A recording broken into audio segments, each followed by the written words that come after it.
Middle east में जंग अब जमीन से निकलकर समंदर तक पहुंच गई है। ट्रंप झुकने को राजी नहीं है और अब ये युद्ध पीस टॉक्स फेल होने के बाद सबसे खतरनाक मोड़ पर आ गया है। और उस युद्ध का जो एपिसेंटर है वो स्ट्रेट ऑफ हॉर्मूज बन चुका है, क्योंकि पूरी दुनिया, अगर हम कहें, उसका एनर्जी और पूरी दुनिया का आर्थिक सप्लाई जो एक तरह से है, उसका एक बड़ा हिस्सा इसी स्ट्रेट ऑफ हॉर्मूज से होकर गुजरता है। तेल सप्लाई की लाइफलाइन में अब बारूदी प्रहार शुरू होने का खतरा मंडरा रहा है। एक तरफ ट्रंप ने हॉर्मूज में नाकेबंदी का ऑर्डर दे दिया है, वो कह रहे हैं नेवल लॉकडाउन करेंगे वो। तो वहीं ईरान ने भी साफ कर दिया है कि कोई भी हॉर्मूज से उसका कंट्रोल नहीं छीन सकता, और अगर कोई सैन्य जहाज हॉर्मूज में आया तो उससे उड़ाने में देर नहीं करेगा। तो ऐसे में क्या अब हॉर्मूज को लेकर मिडल ईस्ट में जंग की आग भड़कने वाली है, और क्या अब जमीन के बाद समंदर में महायुद्ध का अगला राउंड शुरू होने वाला है?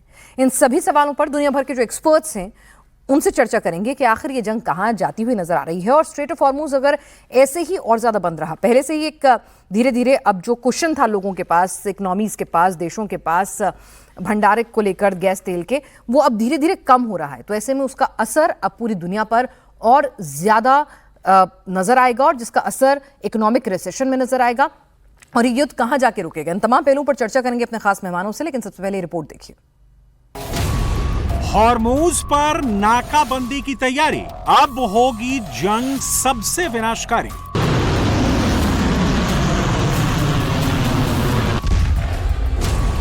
ट्रंप ने हॉर्मूज को कर दिया ब्लॉक, अब पुतिन करा पाएंगे पीस टॉक।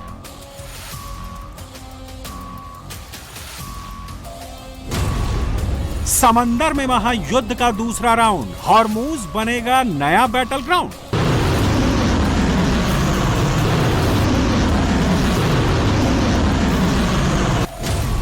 रोकने की बजाय और बढ़ गई लड़ाई, नेतन्याहू की लेबनान पर चढ़ाई।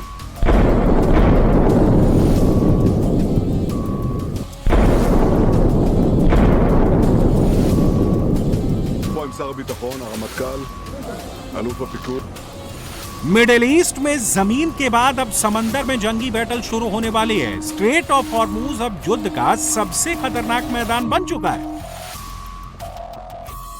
पाकिस्तान की मेजबानी में अमेरिका और ईरान युद्ध रोकने चले थे, लेकिन जंग को रोकने की बजाय दोनों ने मिलकर स्ट्रेट ऑफ हॉर्मूज को रोक दिया।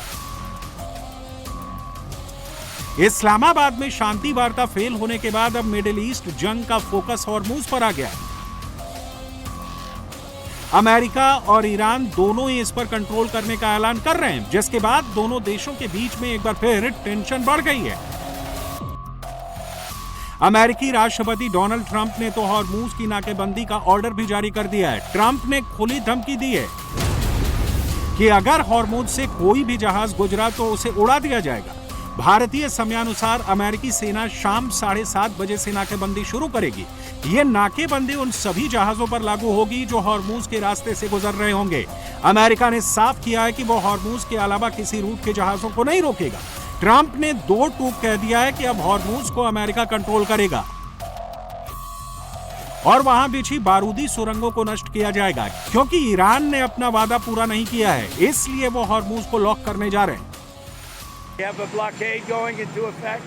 That'll be 10 o'clock tomorrow. Other nations are working so that Iran will not be able to sell oil, and that will be very effective. But what we want to do is we want to, and again, we don't need it.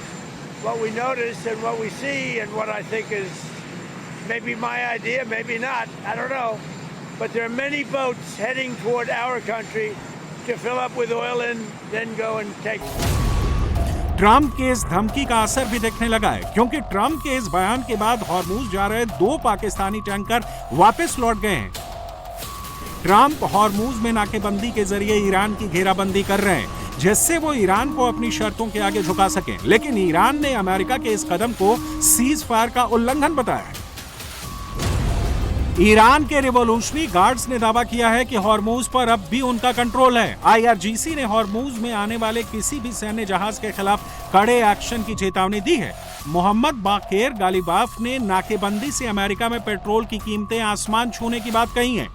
IRGC ने Hormuz strait से जुड़ा एक video भी जारी किया है, जिसमें IRGC का एक कमांडर सीधे अमेरिकी सेना के युद्धपोत को चुनौती देता दिख रहा है। If you don't obey my order, you will be targeted. इन धमकियों और दावों के बीच यमन के करीब का समुद्री रास्ता बाब अल मंदेब ईरान के लिए ट्रम्प कार्ड साबित हो सकता है। बाब अल मंदेब स्ट्रेट सी को सुएज कनाल से जोड़ता है और इस पर ईरान के प्रॉक्सी हूती विद्रोहियों का नियंत्रण है और वो ईरान के एक इशारे पर इस रास्ते को बंद कर देंगे। लेकिन बाब अल मंदेब ईरान की वो इंश्योरेंस पॉलिसी है जिसे उसने अभी तक कैश नहीं कराया है, लेकिन अगर अमेरिका ने हॉर्मूज की नाकेबंदी कर दी तो वो हूती विद्रोहियों को बाब अल मंदेब को लॉक करने का आदेश दे सकता है। और अगर हॉर्मूज के साथ साथ बाब अल मंदेब स्ट्रेट भी बंद हो गया तो दुनिया को होने वाली तेल गैस की 30% सप्लाई पर ब्रेक लग जाएगा और इस रास्ते से गुजर रहे सऊदी अरब के तेल गैस के टैंकर भी फंस जाएंगे। यही वजह है कि सऊदी अब तक ईरान के खिलाफ जंग में शामिल नहीं हुआ है। वहीं मिडिल ईस्ट वॉर में अब पुतिन की भी एंट्री हो गई है। शहबाज और मुनीर के फेल होने के बाद अब पुतिन ने अमेरिका और ईरान के बीच मध्यस्थता की पेशकश की है। रूसी राष्ट्रपति ने ईरान के राष्ट्रपति मसूद पेजेशकियान से फोन पर बात करके इलाके में शांति के प्रयासों में मदद करने का ऑफर दिया। अब रूस चाहता है कि बातचीत के जरिए इस संकट का समाधान निकाला जाए, लेकिन ट्रंप ईरान के साथ दोबारा पीस टॉक को लेकर श्योर नहीं है और उनका फोकस अब भी ईरान को न्यूक्लियर पावर बनने से रोकने पर है। Iran will not have a nuclear weapon. I don't care if they come back or not. If they don't come back, I'm fine. Their military is gone. Their missiles are largely depleted. The manufacturing capability for missiles and drones is largely defeated. We've been very nice. We haven't ripped down too many bridges. We did one only because they broke their word. They broke their promise. And remember, their promise was that they were going to open the Hormuz Strait. They didn't do it. They lied. Trump Iran पर धोखा देने का आरोप लगा रहे हैं और इसी बहाने उन्होंने हॉर्मूज की घेराबंदी का प्लान तैयार कर लिया है। लेकिन उनकी इस नाकेबंदी वाली रणनीति को ब्रिटेन ने करारा झटका दिया है।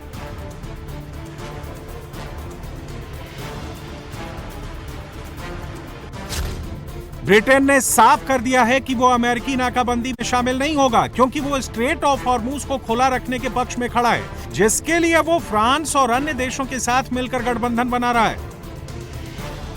इस फैसले को ट्रंप प्रशासन के लिए झटका माना जा रहा है, क्योंकि इससे पहले भी ट्रंप हॉर्मूज के मामले में अकेले पड़ चुके हैं। तो अब ये जंग कहां जा रही है? क्या ये जंग एक समुद्री महायुद्ध में तब्दील होने जा रही है? और अगर ऐसा होगा तो हम क्या कुछ तस्वीरें और कितना विभत्स मंजर अपने सामने देखने जा रहे हैं? और क्या वाकई में अमेरिका के लिए आसान होगा? क्योंकि अकेले उसके लिए इस पूरे इलाके से माइन को स्वीप करना जो बिछाई गई थी ईरान के द्वारा आसान नहीं होगा। उसकी कैपेबिलिटीज जो है, एक्सपर्टीज जो है, वो दूसरे मुल्कों के पास हैं। तो इन तमाम पहलुओं पर हम चर्चा करेंगे। हमारे साथ एवीएम पीके श्रीवास्तव जी इस वक्त डिफेंस एक्सपर्ट जुड़ चुके हैं भारत से। हमारे साथ गयूर मुलाई रिसर्च स्कॉलर ईरान से जुड़ रहे हैं। प्रमीत मकोड़े हमारे साथ अध्यक्ष A4H अमेरिका से लाइव जुड़ रहे हैं। Kartik Gaur strategic adviser Dubai से हमारे साथ हैं। Asif Ramiz Daudi Middle East expert हमारे साथ जुड़ रहे हैं और डॉक्टर युक्तेश्वर कुमार चीनी मामलों के विशेषज्ञ हमारे साथ चीन से इस वक्त सीधे जुड़ रहे हैं। सबसे पहले हम प्रमीत मकोड़े के पास चलते हैं। प्रमीत जी, एक बार फिर ट्रंप ये दोहरा रहे हैं कि सब कुछ तबाह बर्बाद कर चुके हैं वो, ईरान का कुछ नहीं बचा है। अब स्ट्रेट ऑफ हॉर्मूज से बस वो माइंस हटानी है। ब्रिटेन साथ आएगा नहीं, जापान साथ देगा नहीं, चीन भी अब सीधा खुल के क्रिटिसाइज कर रहा है, रशिया भी मना कर रहा है कि भाई इसकी तरफ देखना नहीं है। अलग थलग पड़ गए हैं ट्रंप। क्या करेंगे? कैसे लाएंगे स्ट्रेट ऑफ हॉर्मूज? कैसे खुलवाएंगे? देखिए, निगोशिएशन फर्स्ट राउंड फेल होने का मतलब कि अमेरिका अलग थलग पड़ गया या अमेरिका की स्ट्रेटेजी फेल हो गई, ये बिल्कुल नहीं है। अमेरिका की स्ट्रेटेजी वाज वेरी क्लियर। उन्होंने पहले they have put enough pressure on Iran and they went to negotiating term on their terms. और उनकी अमेरिका की और ट्रम्प साहब की स्टाइल भी यही है, they negotiate on their own terms with enough pressure and if the pressure can work sir, neither on UK nor on Iran. ना स्पेन पे काम किया, ना नाटो देशों पे काम किया। सर ये जो स्टाइल है काम नहीं कर रहा है आजकल। नहीं तो अमेरिका उस पर डिपेंडेंट है ही नहीं इस बार। America is very clear, the interest of America is going to be first. America is single handedly capable to take care of Iran, but being a responsible country, we want our allies. Sir America का interest strait of Hormuz में, Trump ने ये बात कही थी, strait of Hormuz में America का तो इंटरेस्ट है ही नहीं। वो तो दुनिया के लिए कर रहा है ये काम, वर्ल्ड चैरिटी, क्योंकि उसका तो 1% ही एनर्जी रिसोर्सेज जो है उस रूट से डिपेंडेंट है। तो वो कह रहे हैं उन्हें तो कोई फर्क नहीं पड़ता, दुनिया के तेल के लिए वो खुलवा रहे थे, बंद भी हालांकि उन्होंने ही करवाया था। करेक्ट, नहीं बंद मैडम, बंद उन्होंने नहीं करवाया था, बंद ईरान ने उसको वेपनाइज करके दुनिया को ब्लैकमेल करके ईरान ने उसको बंद किया था। और ईरान बहुत ही चालाकी से स्ट्रेटेजिकली केवल उन जहाजों को जाने दे रहा था जो उनके अलाइज और फ्रेंड्स के जहाज थे। नाउ अमेरिका इज सेइंग कि no more game play with America. अब वो सभी ईरान के पोर्ट से जितने जहाज जाएंगे सबको बंद करेगा, आइदर नन और ऑल। अगर सफर करे तो सब सफर करे, नहीं तो कोई सफर न करे। केवल अमेरिका के मित्र और अमेरिका के इंटरेस्ट को अगर हर्ट करोगे तो ये बिल्कुल भी मंजूर नहीं है। तो आप इस प्रेशर का भी अब तुरंत आप इसका रिजल्ट देखोगे। The moment America put enough pressure, Iran backs down. ये जो सीज फायर के बाद जो निगोशिएशन टेबल पे आया, क्योंकि प्रेसिडेंट ट्रंप ने और अमेरिका ने जो धमकी दी या वार्निंग दी, जो भी आप कहिए, उसकी वजह से वो निगोशिएशन टेबल पे आया। और जब निगोशिएशन टेबल पे वो हारने लगे और अमेरिका ने बोला कि आपकी ब्लैकमेल की कोई भी प्रोविजन हम मानेंगे नहीं, we are not going to accept your nuclear capabilities की शर्त, हम आपको यूरेनियम को तो हद ही कर दी उन्होंने। 60% ऑफ यूरेनियम एनरिच करके बैठे हुए हैं और दुनिया को मूर्ख बना रहे हैं कि we are going to go for only the peaceful civil nuclear power के लिए। मतलब ये काम अमेरिका कर सकता है सर, और कोई नहीं कर सकता कि कभी अपनी स्टेटमेंट चेंज कर लें, कभी कुछ कहें, ठीक है। मतलब ये अमेरिका के पास प्रिविलेज है। हमारे साथ ईरान से रिसर्च स्कॉलर भी इस वक्त मयूर साहब इस वक्त जुड़े हुए हैं। गयूर मौलवी साहब, अब आपको ये जंग कहां जाती हुई दिख रही है? अमेरिका कह रहा है कि वो तो नाकेबंदी करेगा सीधे सीधे, यानी कि अब वो जिसे कह रहे थे बूट्स ऑन ग्राउंड तो नहीं लाएगा, लेकिन वो अपना सारा नेवल फ्लीट इन सी जरूर लेकर आएगा। अब जंग जो है जमीन पे उसे पता था कि जो टेरेन है ईरान का उसमें जीत नहीं सकता, अब समंदर में आके लड़ेगा। सबसे पहले तो बहुत बहुत शुक्रिया अपने तमाम सीनियर पैनलिस्ट को आदाब और तमाम दर्शकों को जय हिंद। देखिए, सबसे पहली बात तो ये है कि एक तरफ ट्रंप है, दूसरी तरफ ईरान, या मैं लफ्जों को बदल कर कहूं, एक तरफ वो ट्रंप है जिसके हर दिन बयान बदलते रहे हैं, पल पल बयान बदलते रहे हैं, पल पल उनका रंग और रुख बदल। गयूर साहब, आपकी आवाज नहीं आ रही, कुछ टेक्निकल ग्लिच है। हमारे साथ इस वक्त एवीएम पीके श्रीवास्तव भी इस वक्त डिफेंस एक्सपर्ट जुड़े हुए हैं। श्रीवास्तव सर, आपसे समझना चाहूं कि आपको ये जंग कहां जाती हुई नजर आ रही है? कि वाकई में अमेरिका जिस तरह से दावा कर रहा है कि वो नेवल ब्लॉकेड लगा देगा और समंदर में अब ईरान को, जिसे कहते हैं ना, डुबोकर वो स्ट्रेट ऑफ हॉर्मुज पर अपना दबदबा कायम करेगा, क्या इतना आसान होगा? जो काम वो इतने 40 दिनों में नहीं कर पाया, अब ऐसी कौन सी शक्ति आ जाएगी अमेरिका के पास कि वो कर पाएगा? देखिए बिनाज, जहां तक अमेरिका का सवाल है, अमेरिका एक महाशक्ति है। इसमें किसी को कोई भी न तो ग्लिच है, न समझ में कोई परेशानी है। और जहां तक फौजों का सवाल है, वो तो उनके पास टेक्नोलॉजी, फौजें, cyber intelligence, satellite intelligence, human intelligence, ये प्रचुर मात्रा में अवेलेबल है, इसका प्रयोग किया जा सकता है। लेकिन मुझे लगता है कि सामरिक दृष्टिकोण से प्रेसिडेंट ट्रंप को जिस तरह की सावधानी बरतनी चाहिए थी, लिंडन जॉनसन ने भी अपने जमाने में वियतनाम में जाने से पहले, या जॉर्ज बुश ने अफगानिस्तान और इराक में जाने से पहले AUMF का प्रयोग किया था, authorisation to use military force. उससे क्या होता है कि आपके अंदर एक कांग्रेस में ही सहमति बनती है, एक कंसेंसस बनता है कि हाँ ये क्यों है, और आप एक्सप्लेन करने का एक मौका होता है कि ये वॉर ऑफ चॉइस जो है वो आप क्यों लॉन्च कर रहे हैं ईरान पर, क्या चीज ऐसी है जो फेल कर रही है।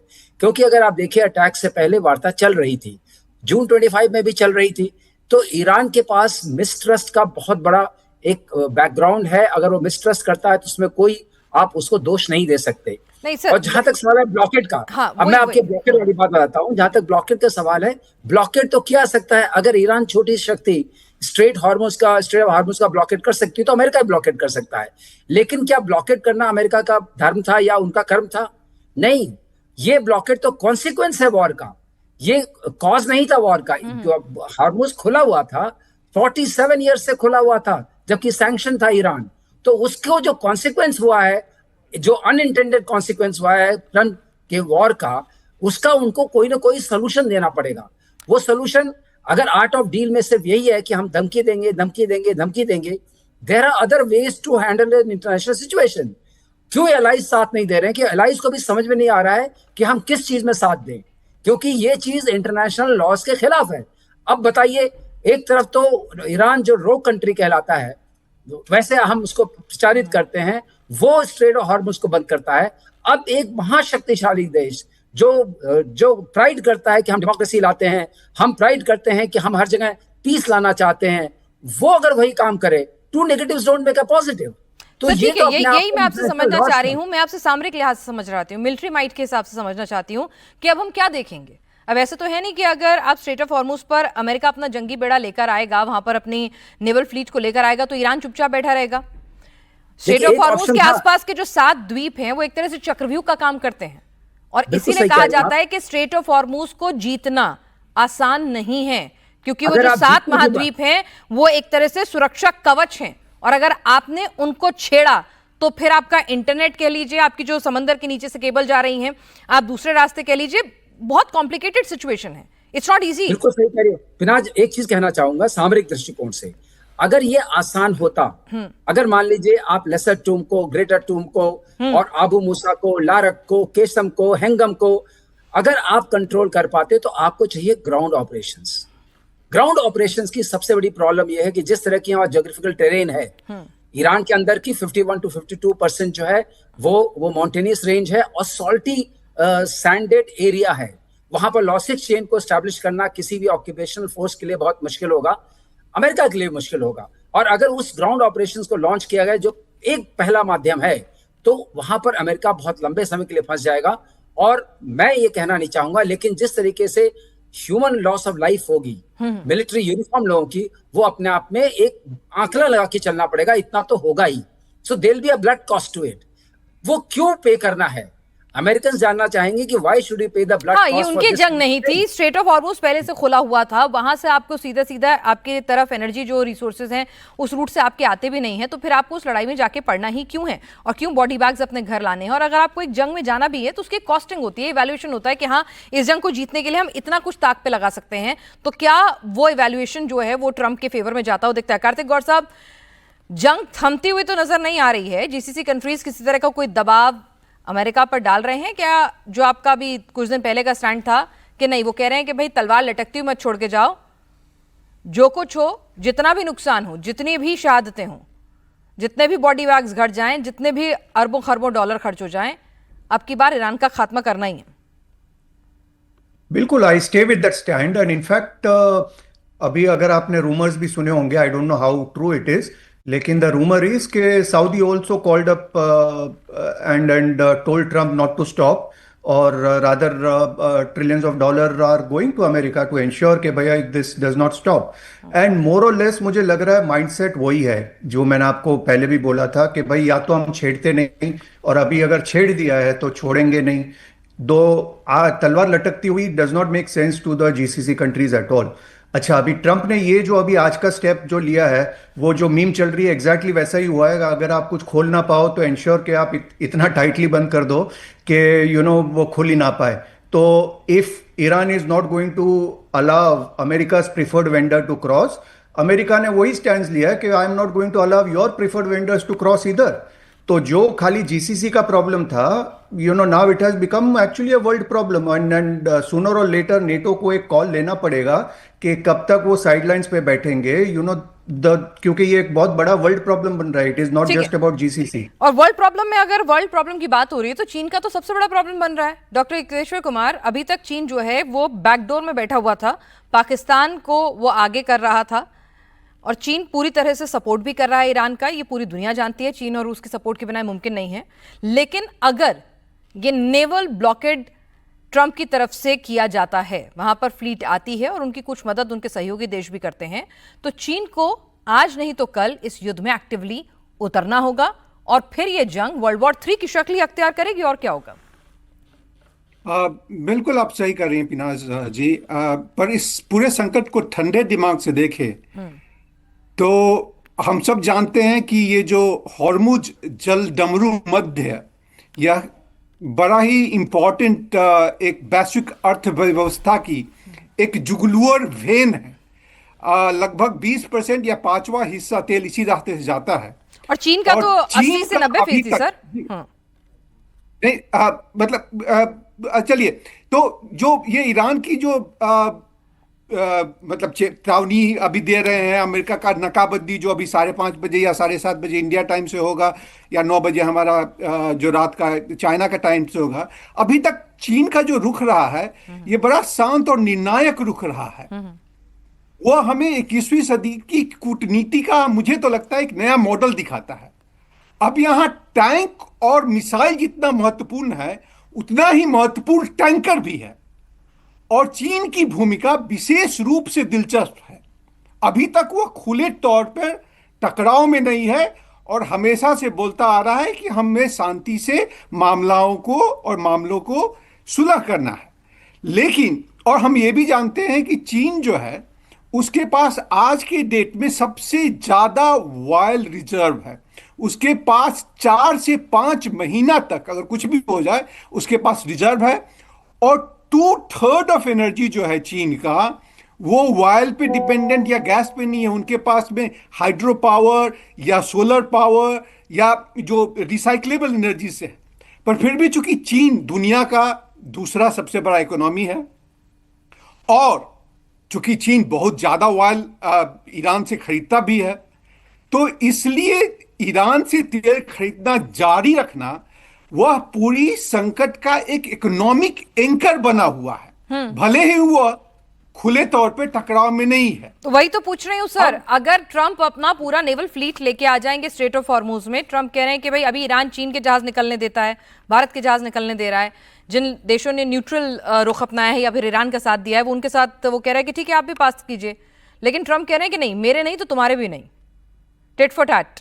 हाँ, तो ऐसे में फिर चीन क्या करेगा? और कहीं ना कहीं इस पूरे युद्ध के पीछे ट्रंप का एक ऑब्जेक्टिव चीन की जो एनर्जी सप्लाई है उस पर अपनी डोमिनेंस साबित करना भी तो था ही ना सर, चाहे वो कुछ भी कहते रहे। तो हमें इस मामले को यह भी देखना पड़ेगा कि चीन अगले महीने में ट्रंप साहब जाने वाले हैं। उनको तो 31 मार्च को और 1-2 अप्रैल को जाना था, पर इस मामले का वो नहीं जा पाए। तो अगले महीने में वो जाएंगे, और इस तरह से चीन भी बहुत ही समझदार है। वो अभी नहीं चाहेगा कि खुलेआम वो बिल्कुल, क्योंकि उनके जो फॉरेन मिनिस्ट्री के स्पोक्स पर्सन है उन्होंने ही बिल्कुल बताया कि हम बिल्कुल डायरेक्टली इस मामले में न तो हम कोई ईरान का सहयोग कर रहे हैं, पर हम सब जानते हैं कि चीन और रूस ईरान को सहयोग टैसिट रूप में करते रहे हैं। ठीक है जी। सऊदी से भी हमारे साथ इस वक्त आसिफ दाऊदी साहब इस वक्त जुड़े हुए हैं। आसिफ रमीज दाऊदी साहब, प्रोफेसर दाऊदी आपसे समझना चाहूंगी कि जो कार्तिक गौर साहब ने कहा कि अब जीसीसी कंट्रीज कह रही हैं कि भाई अब जंग इस कदर आगे बढ़ चुकी है कि पीछे हटना कोई सोल्यूशन नहीं है। अगर अमेरिका यहां से कोई एग्जिट रूट तलाशेगा तो जीसीसी कंट्रीज को वो फंसा के चला जाएगा।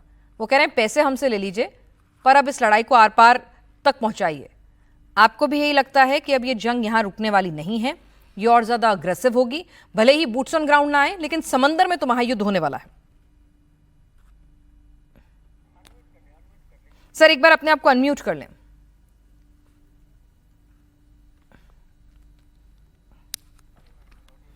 दाऊदी साहब आपका ऑडियो नहीं आ रहा है।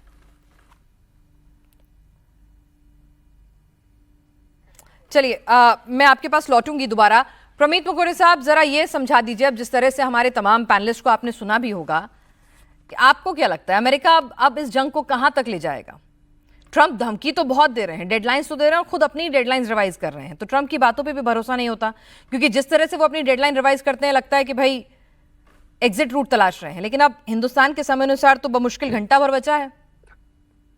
तो समंदर में अब एक महायुद्ध देखेंगे क्या? चेंज नहीं हो रहे हैं, स्ट्रेटेजिक ऑब्जेक्टिव अमेरिका के बिल्कुल चेंज नहीं हुए हैं और न हो रहे हैं। वो 2 दिन आगे बढ़ाना, 2 दिन पीछे करना, these are all tactical moves based on the ground realities and based on the intelligence inputs that a president gets. तो अगर ट्रंप साहब अगर किसी चीज को 2 दिन आगे बढ़ाते हैं या 4 दिन आगे बढ़ाते हैं तो उसमें इतना क्रिटिसाइज करके मैडम कोई, every war has an element of surprise and as a commander in chief you have to keep people guessing और आपके स्ट्रेटेजिक ऑब्जेक्टिव को आप अचीव अगर करते हो तो that is most important. Objective clear है, dollar dominance, military dominance and energy dominance.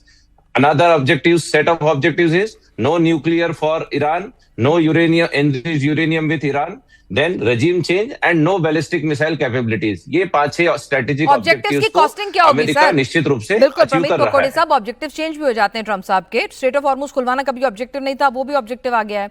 ठीक है, एनर्जी डोमिनेंस आपने कहा, कुछ ऑब्जेक्टिव्स कहे नहीं जाते। ये strait of Hormuz is a tactical place in between. Major objective is same, maritime freedom, navigation through maritime routes में किसी प्रकार का ब्लैकमेल न हो, ये अमेरिका का ऑब्जेक्टिव है। और उन्होंने स्ट्रेट ऑफ हॉर्मुज को पहले सर वेपन के रूप एब्सोल्युटली में यूज राइट, मैं किया। आपके सारे आप- ऑब्जेक्टिव्स मान लूं, मुझे तो बता दीजिए ट्रम्प साहब ने कहीं ना कहीं इन ऑब्जेक्टिव्स के लिए कैलकुलेशन भी किया होगा ना, जैसे कि हमारे डिफेंस एक्सपर्ट अभी पीके श्रीवास्तव साहब कह रहे थे कि भाई आपको देखना होगा ना कि how many body bags you are ready to take back home.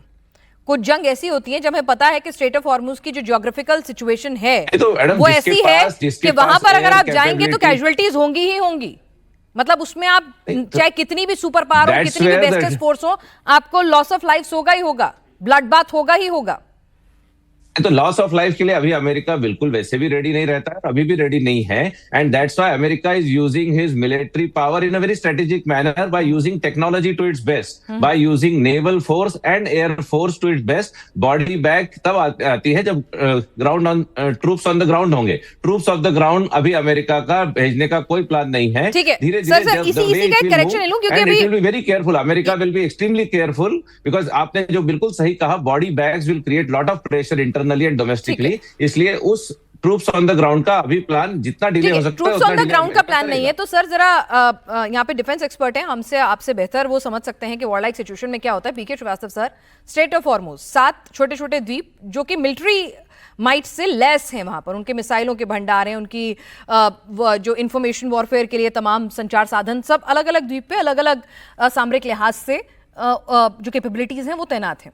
तो ऐसे में मुझे बता दीजिए कि अगर स्ट्रेट ऑफ हॉर्मुज में जहां माइंस बिछाई हुई हैं ईरान ने, माइन स्वीपर के लिए आपको जापान या ब्रिटेन की मदद लगेगी, जो दोनों मदद देने से इनकार कर चुके हैं। तो अमेरिका अपनी नेवल फ्लीट को बिना नुकसान हुए क्या वाकई में कब्जा कर सकता है स्ट्रेट ऑफ हॉर्मुज पर? क्या डोमिनेंस कर सकता है स्ट्रेट ऑफ हॉर्मुज पर? जैसा कि प्रमीत साहब कह रहे हैं कि भाई एयरफोर्स में कोई नुकसान नहीं हुआ, नेवल पे भी कुछ नहीं होगा, कब्जा हो जाएगा। मैं सिर्फ प्रमित साहब की बात को थोड़ा सा मॉडिफाई करना चाहूंगा कि आज तक कोई भी देश, कोई स्ट्रीट भागे देख लीजिए, you can not bomb a country to surrender of this kind of terrain. ये आपका अनुभव वियतनाम का भी है, ये आपका अनुभव अफगानिस्तान का भी है।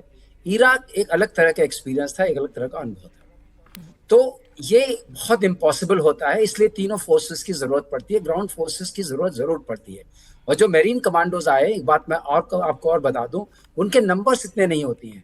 मेरीन एक्सपीडिशनरी यूनिट्स जो होती हैं, उसमें यूनिट्स होती हैं, उसमें ब्रिगेड होती है, उसमें फोर्स होती है, सब में अलग अलग नंबर्स होते हैं। उन नंबर से आप इन टापुओं को नहीं कब्जा में कर सकते क्योंकि डिफेंसिव पोस्चर में वो बैठे हुए हैं। और डिफेंस टू ऑफेंस का रेशियो नॉर्मली 1:5 का हो जाता है when it's a ground battle.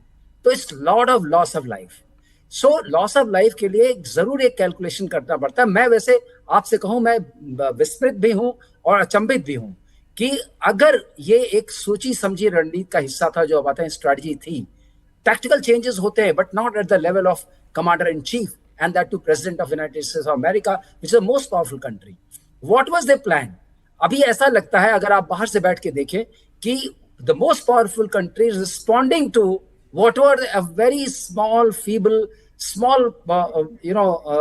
country is doing, क्योंकि इस कंट्री की ऑलरेडी हम खुद कह चुके हैं, प्रेसिडेंट ट्रम्प कह चुके हैं कि इनकी न्यूक्लियर की क्षमता हमने ऑब्लिटरेट कर दी। वो खुद कह चुके हैं कि आर्मी इनकी खत्म हो चुकी है, कह चुके हैं नेवी खत्म हो चुकी है, एयरफोर्स खत्म हो चुकी है। तो वहां पर कुछ टूटी फूटी उनके हिसाब से कुछ रेजिस्टेंस फोर्सेस हैं। तब इतना घबराहट क्यों है? क्योंकि आप रिस्पॉन्ड करते नजर आ रहे हैं।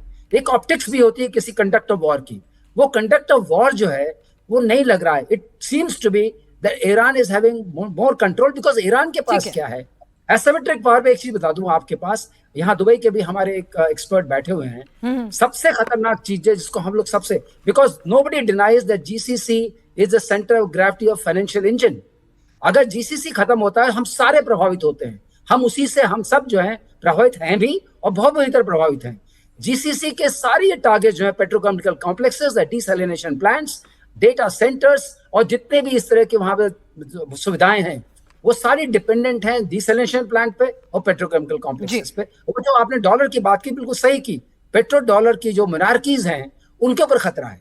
तो इसको ताड़ने के लिए there has to be a very escalation of ladder, एक अलग चीज है। लेकिन रॉबर्ट पेप को आपने भी सुना होगा, शिकागो के ही है, प्रोफेसर हैं, उन्होंने कहा था escalation trap is a different thing than escalation ladder. आप एस्केलेट कर सकते हैं वॉर को क्योंकि आप कमांडिंग पोजीशन में हैं। तो इतना बड़ा कंट्री, इतना पावरफुल कंट्री, शक्तिशाली देश जिसके पास सब कुछ है, ठीक है, वो कैसे रिस्पॉन्ड कर रहा है?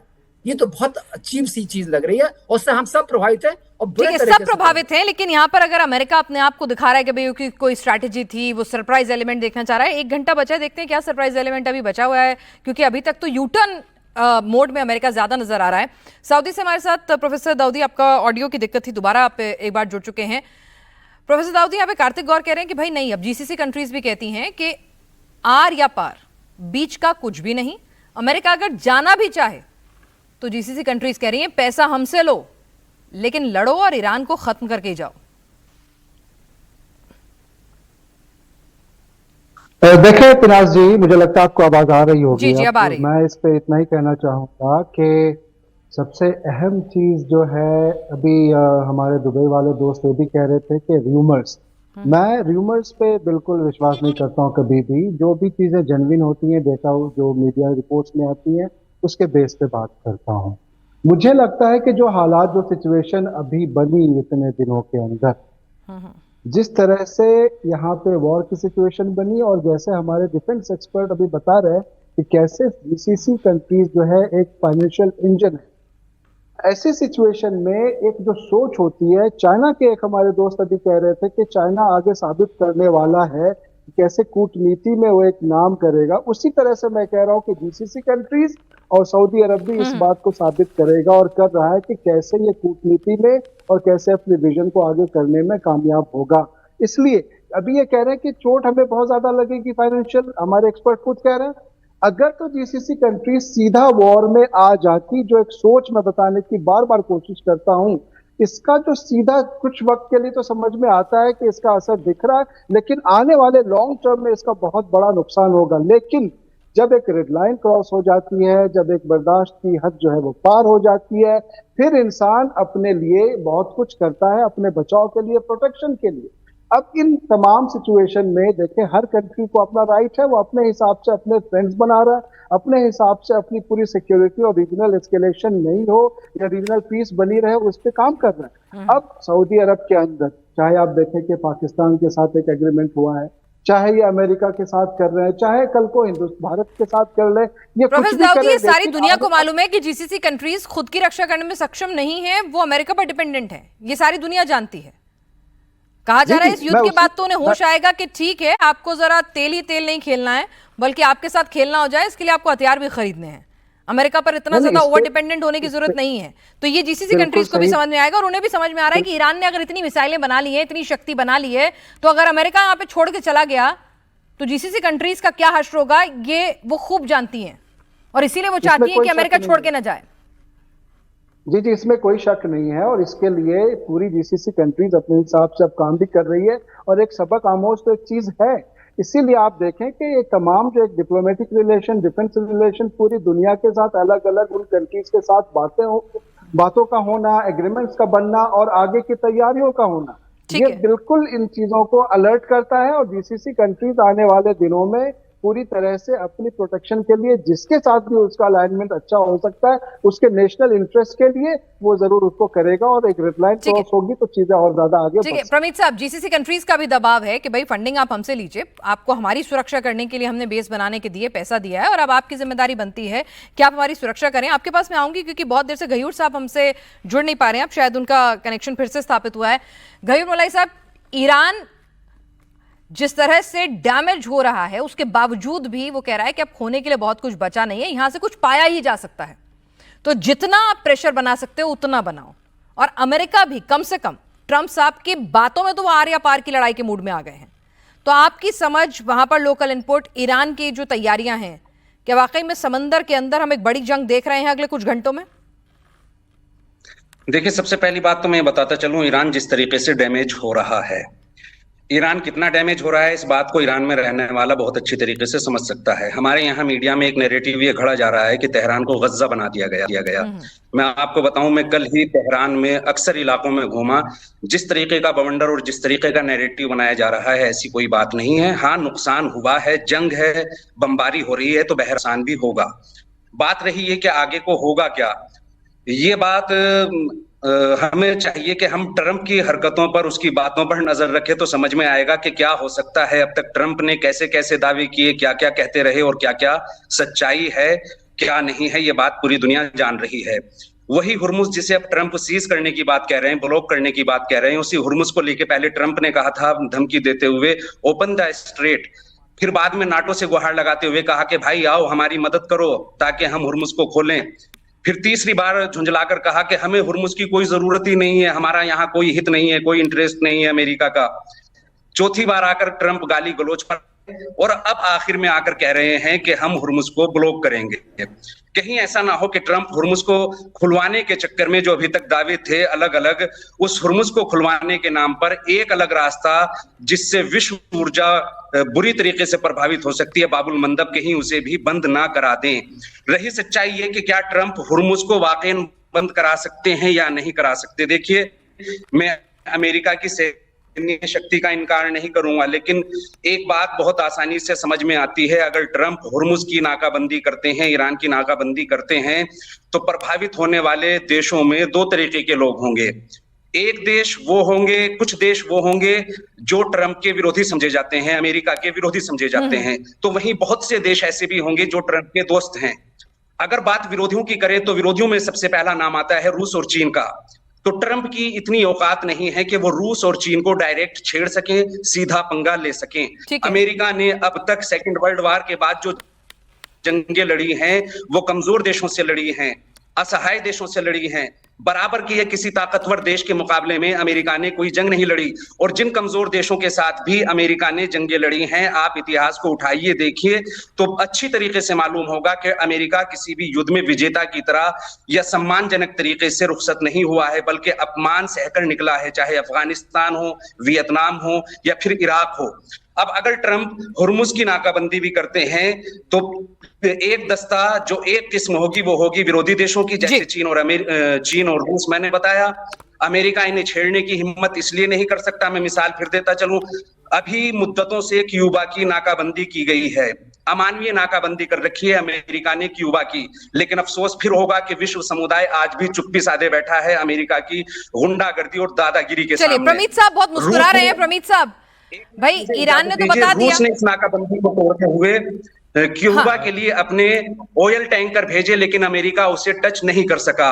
तो इस इलाके में जो इलाका भी एशियाई देशों का है, अमेरिका चीन या रूस को छेड़ने की हिम्मत नहीं कर सकता। ठीक है, दूसरे अमेरिका में शक्ति नहीं, शक्तिशाली है, सुपर पावर है, लेकिन मिस कैलकुलेशन हो गया और दोस्त भी साथ छोड़ गए हैं। कैसे कब्जाएंगे स्ट्रेट ऑफ हॉर्मुज, और अगर यही हरकतें रही तो दूसरे इनके जो प्रॉक्सीज है ना, वो दूसरा रास्ता भी बंद कर देंगे।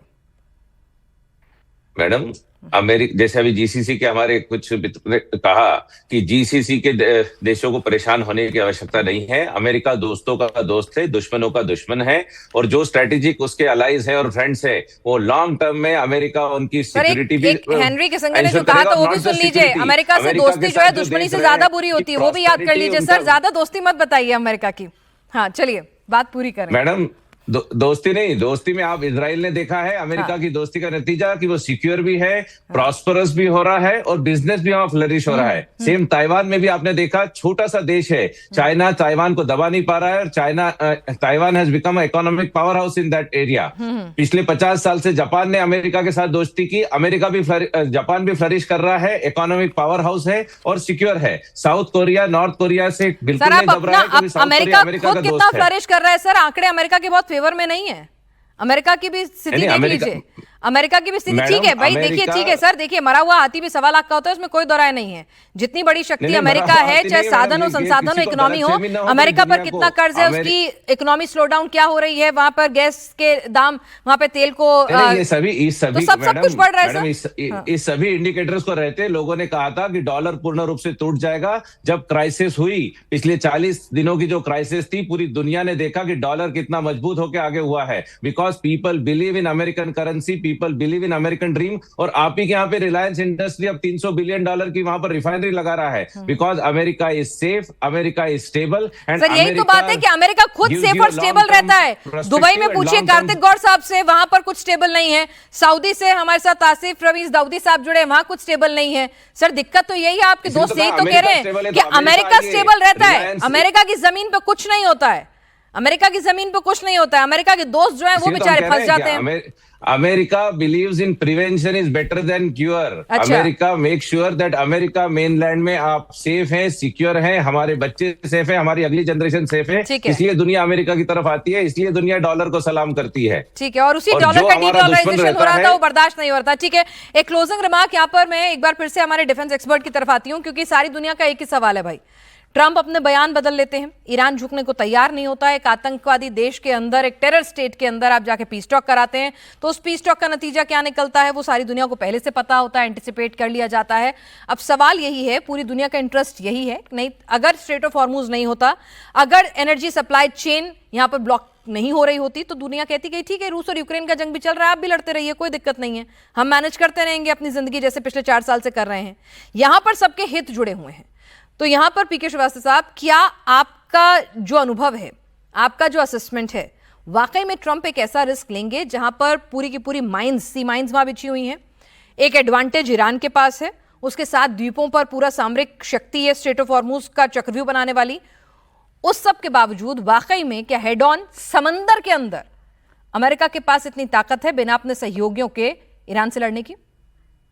देखिए पिनाज, चूंकि आपने एक फाइनल क्वेश्चन पूछा है, बहुत कम टाइम है, तो मैं आंसर देना चाहूंगा। मैं अभी भी बहुत ऑप्टिमिस्टिक हूं कि अमेरिका अपने पावर्स का, एलाइज के जो कनेक्ट हैं उनकी पावर्स का, और जो इंडिया के साथ भी अमेरिका के फाउंडेशनल एग्रीमेंट्स हैं, 4 फाउंडेशनल एग्रीमेंट्स हैं, इन सब का इस्तेमाल करके अमेरिका वो गलती नहीं करेगा जो आप किसी ऐसे कंट्री से जो एसिमेट्रिक वॉरफेयर करती है, like in this case Iran, जिसको हम हमेशा से आप कहते हैं रोग नेशन है, वो वाली गलती नहीं करेगा कि इंटरनेशनल लॉज का इतना ओपन, इतना ऑब्वियस, इतना एग्जेम्पलरी एग्जाम्पल सेट करे, क्योंकि ये अपने आप में इतिहास के में बहुत काले अक्षरों से लिखा जाएगा। अगर आप ब्लॉकेट करते हैं तो आप इंटरनेशनल लॉज का एब्सोल्यूट एंड कंप्लीट एक तरीके से पालन नहीं करते, जबकि यूएनएससी के आप परमानेंट मेंबर हैं, आप सिक्योरिटी काउंसिल के, आप लॉ इन्फोर्सिंग एजेंसी हैं। लेकिन आप ट्रंप को भूल गए, वो तो कहते हैं मेरी मर्जी, कोई इंटरनेशनल लॉ नहीं मानता, मैं कोई पैनल नहीं मानता, किसी को नहीं मानता। वहां पर काम हेड्स हैं, काम माइंड्स हैं, they'll be a situation room, they'll sit down and discuss about it। चलिए देखते हैं सर, आप सभी लोग इस चर्चा में शामिल हैं। प्रमीत साहब, माफी चाहूंगी, वक्त की कमी है, तो फिलहाल इस चर्चा को, क्योंकि मुझे जो लगता है कि ट्रंप की जो अगली डेडलाइन है वो मीट करेंगे नहीं, उसको थोड़ा और पोस्टपोन ही करेंगे, जो पिछला अनुभव कह रहा है, और हम चाहेंगे यही हो, जंग अभी फिलहाल कोई बीच का रास्ता निकल सके तो बेहतर है। तो 5:30 बजने में अभी सिर्फ मुश्किल 45 मिनट का वक्त है, देखते हैं क्या होगा। अगले दिन फिर चर्चा करेंगे हम कि कहां जा रही है जंग और कहां जा रही है दुनिया। आप सभी का बहुत बहुत शुक्रिया।